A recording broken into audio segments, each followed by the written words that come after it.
Hi, I'm Christina, founder of MindBS, and I'm here with Jackie, who's just finished my 6 month transformational program, Bridge to Your Best Life, which is designed to help busy people shed their shit so they can live happier and get more done. Hi, Jackie. Hi. So, you started building your bridge to your best life in July 2022. It's now January 2023. So, can you take us back to what January 2022 looked like for you? So I was definitely an overachiever. I had a lot on my plate. I had a lot of plates, I guess, that were spinning, a lot on the go, and feeling a great deal of stress and pressure that I was putting on myself. Um, and I wasn't able to balance all of those things at once, or at least do it in a way that was being done successfully and still feeling like I was able to meet the needs of my family, be able to have positive and sustainable mental health, and also be able to, just feel good from day to day. I just started to feel very overwhelmed and it just wasn't a good feeling. So I knew that something needed to change. And that actually led to some major health complications for you, didn't it? It did. I had a lot of health issues, and I wasn't 100% sure that that was what was contributing to them until I went through this program and I started recognizing that a lot of the health issues that I had were related to either stress in my life or underlying stress that I didn't realize was there, how I was responding to situations, how I was communicating with other people, or even just generally how I was approaching things in my day to day life. I didn't realize that what I was taking on just continued to add and it built up. And I think it started coming out in some pretty serious health complications. So, yeah, definitely it led to that. So, before you took the course, what type of things were you doing to support your self care or your mental health, if anything? Yeah, not a lot. To be honest, I mean, I was trying. I was trying to do some physical type health stuff, right? Where I was starting to walk more often, trying to do things like that, but I wasn't able to sustain it. And a lot of that was because of how I was structuring my day and what I was taking on. And some of the add-ons, there was a lot of add-ons, a lot of things that I was adding to my plate that I really didn't need to be taking on. Inability to say no, and just having so much on the go at all times that I was constantly in a state of feeling overwhelmed and never taking that time to be able to stop and to breathe and to actually have other opportunities to do things that were going to support me with my own mental health and wellness. So, really, I wasn't doing a lot. The things that I felt that I was doing um, really weren't contributing to that sense of feeling healthy or feeling well. They were actually just kind of masking it, is how I look at it. Things like I would take a break and think that by watching a show or having a tea while watching a show or doing these types of things, I would sometimes even be just thinking, okay, I'll have a tea and I'll take a break. And by doing that, but I would start looking at my phone and then I'd start thinking about work things and then I'd start responding to emails. And by the time I ended like tea time, I would have completed another 12 tasks for work and not even realize that I hadn't engaged in any downtime at all. But I didn't recognize that. I wasn't able to recognize when I was doing that. And I think that is the key thing for me, is that although I felt I was engaging in these activities that I thought were kind of, it was almost like I was creating an illusion for myself, where here I am doing something for myself. I truly wasn't. Wow. Yeah, I think that's true for very many of us. It certainly was true for me before I figured all this out. So, you started in July. When did you start noticing changes and how did that come up for you? Uh, I think there were some changes immediately based on, I think, some of the insights that I was gaining in terms of the self, recognizing things within myself. And I think the first change was more being able to identify just that there was a problem, that yes, I'm reaching out for a reason. to do this because I'm recognizing something's not right. And when I stopped and I realized something is just not right here, I need to do something different. Step one was just reaching out. And that for me was a considerable aha moment. And that brought about the first change for me. Because every time that I sat down and I felt like, okay, tonight's the meeting and I'm going to be doing this, and here's an activity that I'm engaging in with your program, and I'm sitting down and working through this, I was constantly reminding myself that I was doing this for me. So to me, that was the first change. The big change, I think, for me was a couple months in when I started being able to um, name and identify and label some of the things that I was either choosing to do, that I was allowing myself to be part of. And I think that was part of the process with this program, is that you allowed me to actually name things. I could say, I'm doing this. This is the choice that I'm making. I'm choosing to do this. And for me, I think that was a huge aha moment, was when I started using the vocabulary with my own self-talk, as well as the vocabulary with others, that I started noticing this is working. Like I'm able to use this, right? I'm able to apply it. I'm communicating with other people about what I'm doing. And that was the big thing. That was where I noticed, okay, something's changing in me because I'm talking to others about how I'm feeling or why I made that choice. So I noticed that something must be working. Yeah. And around that time, your husband noticed a change in you too. Can you tell me more about that? Yeah, so I think the biggest thing was around the time that I decided to start doing this program, and I started being more accepting of opening up to others, because I think that was a huge part for me, was also around the time that I commenced a new position and a new job. So I was an educator and I was in a classroom, and I left that position to go to, I guess some would say, almost a more stressful position, working for the board and supporting other educators. And it was a very different role, but it was also a role where I was taking on a lot of additional stress. My husband attributed the change in me to a new job. And I knew from the moment that he said that, that it wasn't accurate. And I don't know what it was. I don't know how I'm not sure how that came about. I just remember sitting and feeling in that moment, in that conversation, that he sees it as being, this is the change. She started a new job. This is what's creating this more positive, you know, feeling in her.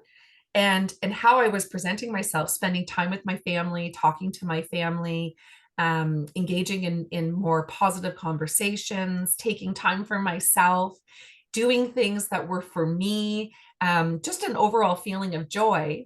He attributed that to the new job, and I knew that wasn't true. And the reason I knew that that wasn't true was because I had a lot on the go with my job, and a lot of more additional demands placed on me, and more communication with people, and a lot of extra things being put on my plate, even more so than as being a teacher in a classroom. So I knew that my responses to that, and how I was choosing to move forward in that position, my success in that job was very much attributed to what I was learning through this program and how I was applying it.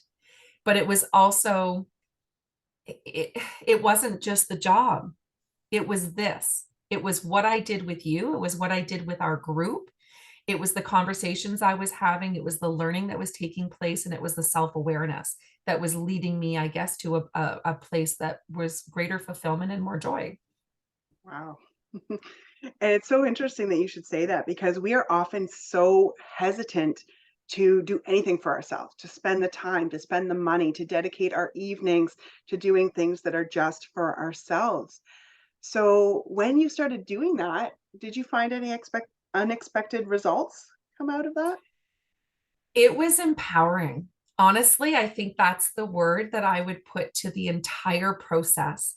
Every time I chose to attend a meeting, every time I chose to share a story with the group, Every time I chose to reach out to you and connect with you personally about a success or an experience that I've had, or somehow where I was applying a concept to my own life, the entire experience was empowering.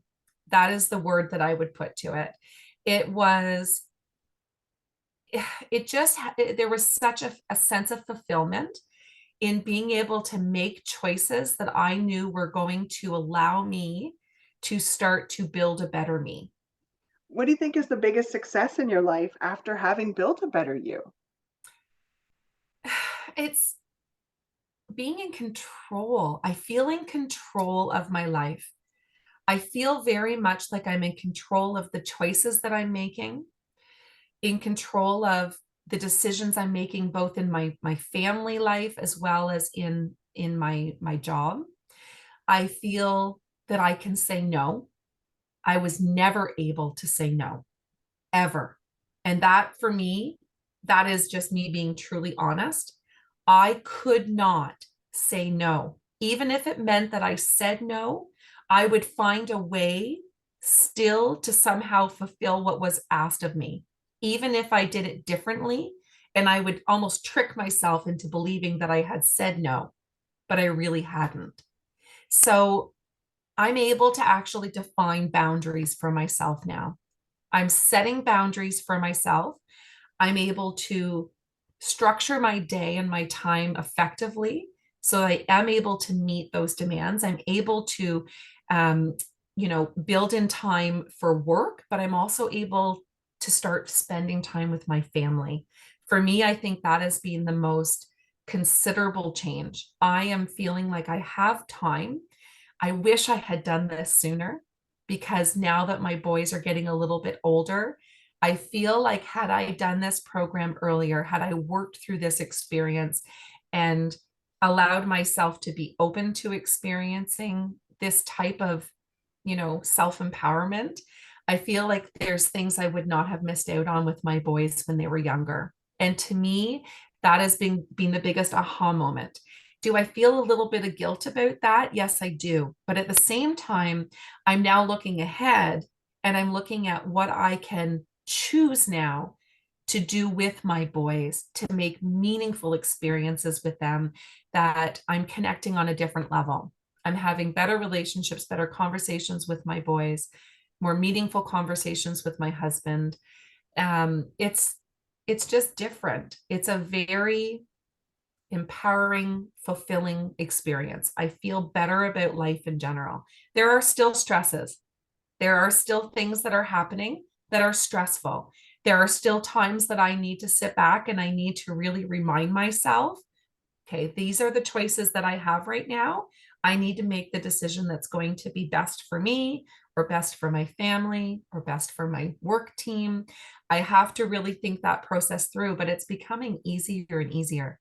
The more that I apply these strategies that I learned with you, the more that I'm finding I am making those choices, and I'm finding, finally finding a balance. I could never find a balance. I I didn't know how to do it. The balance did not exist. And it's like, I finally get it. When people say work life balance, that concept, I'd be like, oh, yeah, well, you think about it. I never truly got it. And now I actually understand it because I'm experiencing it. So I'm investing in that. So for me, I think there's been a lot of changes. There's been a lot. I mean, it's not just the feeling myself, it's the relationships with my family, it's the relationships with my parents, those conversations with people that I'm having, and how I can share the learning that I have experienced with you and with the group. Um, there's just a lot of change. And I think there's a lot to come as well. Yeah, it's a definitely an ongoing thing, and I am just so thrilled to see you in such a great place right now, moving away from that really stressful you that a year ago you were struggling with. So, what do you think would have happened? What do you think your January 2023 would be like if you had not taken this course? Hmm. That's really good. I haven't actually reflected on that too much, and it would be very different.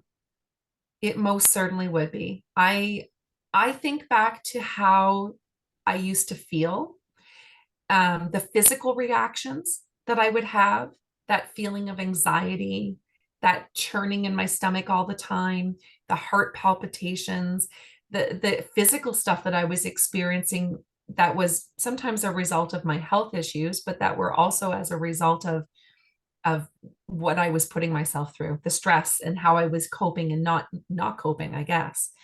And I just feel like if I had continued down that path, I truly feel that I probably would still be experiencing considerable health issues, those of which are starting to be more resolved. I'm feeling like I'm on a better path health wise. I don't feel like I would be making any decisions for myself still. I would still feel lost. I used to go to bed at night and my brain would just be churning constantly. And it wouldn't be about feeling good about the choices I'd made during the day. It would always be reflecting on the choices I didn't make or what I could have done differently, or it was never positive. It was always reflecting on the negative. I was always focusing on the what if. What could I do differently? How could I? And I just couldn't rest. There was no rest. There was no time for me. I really feel like this year is going to be just so much different. I think moving forward with my own family, continuing to build more positive relationships with my boys, working to continue build relationships and communication with my parents that's more positive. I just feel like I have a path now. It's almost like before I didn't see a path or any paths. I just felt stuck. And now I feel like there's choices there. There's paths I can take and I can make those choices based on the learning that I've experienced. Wow. Wow. I'm just in awe of everything that you've said. So if you had any comments for people who are on the fence about investing in themselves, because it's an investment of time, it's an investment of money, and it's an investment of believing in your own worthiness, what would you Yes. say to them? Just do it. Jump in. I wish I can't express in just a short video how much this has impacted my life. I wish I could, but I could speak for hours on how much this has impacted me and how this has impacted my family. So when I'm speaking to individuals about this, I think it would just be, you're worth it. You're worth it. And I didn't see that. And until I tried to step back finally and realize that I am worth it.